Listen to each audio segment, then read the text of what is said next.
By 1852, the gold was already gone. Not all of it, but enough. The easy gold, the kind a man could pull from a stream bed with his own hands and a tin pan, had been claimed, cleaned, and carried away by the men who arrived first. 300,000 people came to California anyway, and almost none of them got rich. Welcome to the channel. I am Clay. What you are about to hear is not the American success story version of the California gold rush. It is the one that actually happened, the one that records, letters, and death registers left behind in the archives of California courthouses and mining offices tell a story very different from the legend. If you are new here, hit subscribe before we go any further, because this is the kind of history that does not get taught in school. And drop a comment below telling me, had you ever heard the real numbers on this before today? Now, let us go back to where it all began. January 24th, 1848.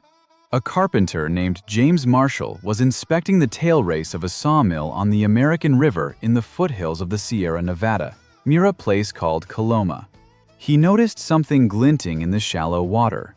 He picked it up, turned it over, pressed it, struck it, tested it the way a man would if he had heard enough campfire talk about prospecting. It was gold. His employer, John Sutter, tried to keep the discovery quiet. He had good reason to. Sutter understood, perhaps better than anyone, that a gold rush on his land would not make him rich. It would bring men who had nothing and wanted everything. Men who would strip the hills bare and leave nothing behind but chaos. He was right about that. Within a few years, his workers had abandoned his farm to go prospecting. Squatters had overrun his property, and John Sutter, one of the largest landowners in California at the time of the discovery, died essentially broke. But secrecy did not last long. By summer of 1848, word had moved through California like fire through dry grass. A newspaper editor and businessman named Sam Brannan, who had quietly bought up nearly every pickaxe, pan, and shovel available in San Francisco before the news went fully public, walked the city streets holding a glass vial of gold dust and shouting the discovery at the top of his voice. He made over $100,000 in the months that followed, not by mining, but by selling supplies to miners at prices that bore little relationship to what he had paid for them. That moment, Sam Brannan on the street in San Francisco with his vial of gold is as close to a symbol of the gold rush's true economics as history offers. The men who got rich were not the ones doing the digging. They were the ones selling the shovels. By 1849, the rush was on in earnest. Ships crowded San Francisco Bay. Men came from the eastern United States, from Mexico and Chile, from China, from Australia, from France and Germany and Ireland. They came overland across the continent on routes that killed thousands before a single flake of gold was ever found. They came by sea, around the southern tip of South America, on voyages that lasted up to 6 months. They crossed Central America on foot through malarial jungle to catch a ship up the Pacific coast. 300,000 people made it to California between 1848 and 1855. The mathematics of what awaited them was brutal. The men who arrived in 1848, a few thousand at most, worked claims that had never been touched. Some of them made extraordinary money in those first months. A lucky and skilled miner in the earliest days could earn in a single week what an Eastern factory worker made in a full year. Those stories were real. They were also almost immediately out of date. By 1850, the richest accessible surface deposits, the placer gold sitting loose in stream beds and riverbanks, had been worked over by tens of thousands of men. By 1852, mining had changed in fundamental character. Extracting meaningful amounts of gold now required hydraulic equipment, organized labor, and capital investment no individual 49er could afford. The mining companies that moved in with industrial equipment were efficient. The man working a pan alone in a cold river was not. Hydraulic mining involved directing enormous pressurized jets of water at entire hillsides to expose gold-bearing gravel beneath. It was devastatingly effective. It also obliterated the landscape for miles around and silted up rivers so severely that California courts would eventually rule against it decades later. But in the early 1850s, the only thing anyone cared about was how much gold it produced. The men who arrived late, which is to say the vast majority of the 300,000, stepped into an economy already stacked against them, and into a physical environment that was actively dangerous to survive in. The camps of the Sierra Nevada foothills in the early 1850s were not the colorful frontier towns of later mythology. They were raw, crowded, and profoundly unhealthy places. A typical mining camp might hold anywhere from a few hundred to several thousand men living in tents, rough wooden shacks, or simply out in the open. There was no sanitation infrastructure of any kind. Latrines, where they existed at all, were shallow pits dug near the same streams men used for drinking water. In camps where the population swelled faster than any planning could account for, waste of every kind ended up in the same waterways everyone depended on to survive.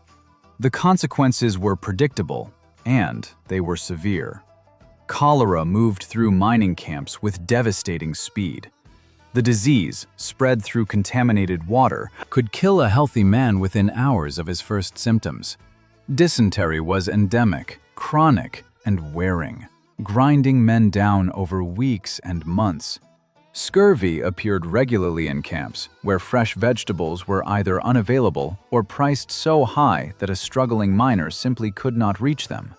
The 49ers died from disease at rates that dwarfed anything violence in the camps produced. Estimates drawn from period accounts and historical records suggest that disease killed somewhere between 1 in 5 and 1 in 3 of the men who spent significant time in those Sierra Nevada foothills camps. Many survivors returned home physically diminished and financially ruined. The conditions were made worse by the cost of everything. Food prices in the gold rush era were not simply high, they were extraordinary by any measurement, and they bore no relationship to what food cost anywhere else in the country. A pound of flour that sold for a few cents in Missouri could cost $1 or more in the camps. Eggs, when they were available at all, sold at prices that would translate to $15 or more each in modern terms. A decent meal at a tent restaurant could consume an entire day's earnings for a miner who was not having a good week. The men running those restaurants were making money. The miners eating in them frequently were not. And what do you think? Could you have survived something like that? Weeks in a waterlogged camp, drinking from a fouled river, eating what little you could afford, with no doctor within 30 miles? Drop it in the comments below. Medical care ranged from basic to non-existent. A miner who broke an arm or developed a serious infection was largely dependent on whatever knowledge his tentmates had accumulated through hard experience. Trained physicians existed in California during the gold rush, but they were concentrated in San Francisco and the larger towns. By the time a seriously ill man could be moved to any kind of medical attention, it was often already too late. The men who endured these conditions did so not because they were reckless or ignorant by the standards of their time. Many were skilled tradesmen, farmers, or laborers who had made a calculated decision based on the information available to them. The stories of early success were real. The newspapers that carried those stories were not always careful to include the part about how the window of opportunity had already closed by the time most readers could act on the information. A man who read about the gold rush in an Ohio newspaper in 1849 sold his farm, gathered his savings, and spent 6 months getting to California was not a fool. He was unlucky. Unlucky in timing and unlucky in the distance between what the mythology promised and what the ground actually delivered. The economic misery of the camps was only one layer of what made the California gold rush genuinely dark. Beneath the surface of the financial failure lay a racial hierarchy enforced through a combination of legal authority and organized intimidation, and it shaped the experience of a large portion of the men who came to California. The Foreign Miners Tax of 1850 was passed by California's newly formed state legislature. It imposed a monthly fee of $20 on all foreign-born miners who were not American citizens. $20 a month was not a trivial sum. It was more than many miners could reliably clear in that same period. The practical targets of the law were clear to everyone at the time. Chilean and Mexican miners, many of whom had been working California gold country since before the American military campaign that secured California in 1846, were driven from productive claims by the combination of the tax and the extra-legal pressure that frequently accompanied its enforcement. Urban groups moved through certain regions, delivering the message that foreign miners were not welcome through means more direct than legal documentation. The Chilean and Mexican communities in California, some of which had deep roots predating American sovereignty, contracted sharply in the years following the tax. The claims those miners had been working were absorbed by others. Chinese miners occupied a different position in the gold rush hierarchy, and in some ways a more consistently documented one. Beginning in the early 1850s, Chinese immigrants arrived in California in significant numbers, primarily from Guangdong province, driven by a combination of political instability at home and the same economic promises that had drawn men from everywhere else. By 1852, there were roughly 25,000 Chinese men in California. They were not permitted to work the better claims. The exclusion was maintained through a combination of intimidation, local ordinances, and physical removal. Chinese miners were effectively limited to claims already worked over by previous miners, the tailings, the leavings, the ground that others had extracted what they could from and abandoned. That these miners managed to find anything at all under those conditions reflected extraordinary patience and techniques that other miners had not considered. But the structural exclusion was real, deliberately maintained, and growing in formality as California's government developed.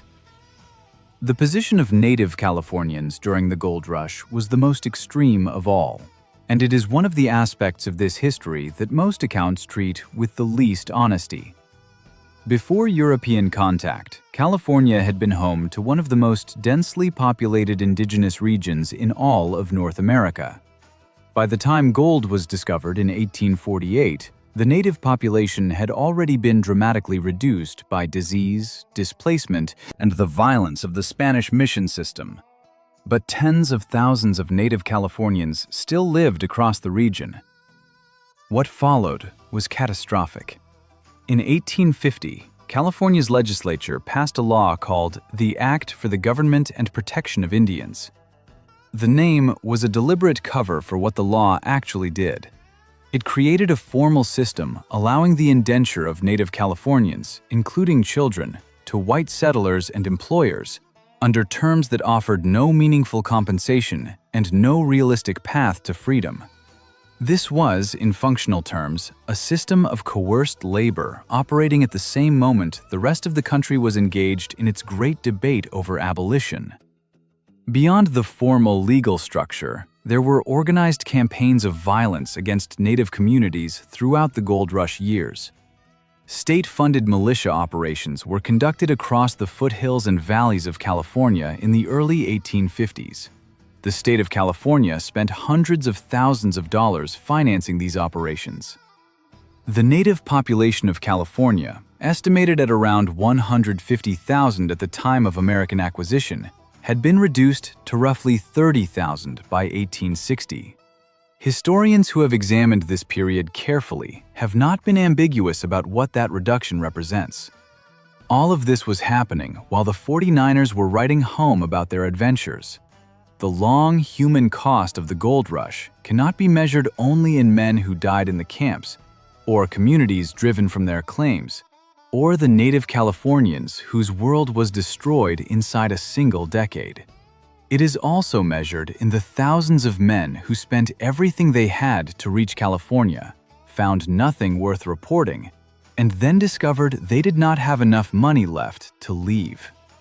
California's geography was not friendly to men who wanted to change their minds. Getting back to the eastern United States required either the same long sea voyage that had brought them there, or the same brutal overland crossing. Either way, it cost money. Money that men who had spent their savings on passage, provisions, camp fees, and inflated food prices often simply did not have anymore. Some of those men wrote letters home explaining their situation. Some of those letters survived. They are not letters of triumph. They are letters asking for money. Letters written with varying degrees of humiliation and desperation by men who could not yet admit to themselves that it was over, or by men who had already made peace with it and just needed a way home. Others simply stayed. They drifted into whatever work was available in a rapidly expanding California economy: agricultural labor in the Central Valley, construction work in the growing towns, domestic service, the kinds of jobs the mythology of the gold rush had never mentioned. Some built decent lives from those second chances. Others drifted further into the itinerant labor economy of the broader American West, following whatever work flickered to life in the mines of Nevada and Colorado and Arizona as subsequent rushes lit up and burned out in their turn. Their names are not in the histories. The mythology of the gold rush required a particular kind of protagonist: the self-made man who came west, endured hardship, and built something from nothing. The men who came west, found nothing, and never made it home, were not useful to that story. So the mythology edited them out and replaced them with the version of the gold rush that fit the national story America wanted to tell about itself. What the gold rush actually produced in measurable concrete terms was a state. California's non-native population expanded from roughly 14,000 in 1848 to over 300,000 by 1855. That demographic surge created real and lasting economic demand. San Francisco became one of the most significant ports on the Pacific coast within just a few years of the discovery. Agriculture in California's Central Valley began to develop the infrastructure that would eventually make it one of the most productive farming regions in the world. The Transcontinental Railroad that followed in the 1860s was partly justified by the population the gold rush had deposited in California.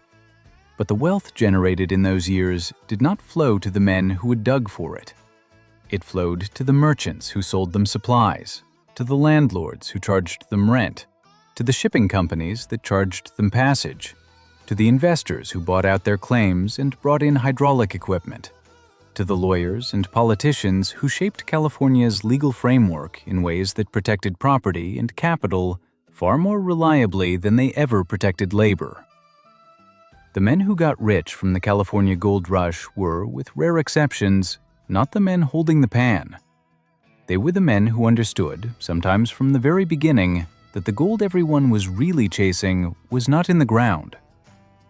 So the next time someone frames the gold rush as one of the great American success stories, think about the 300,000 who came and the fraction who ever found anything worth the journey. Think about the camps with no clean water and no doctors. Think about the men who arrived too late, stayed too long, and never made it home. Think about the communities that were driven out, pushed aside, or dismantled entirely to make room for the legend.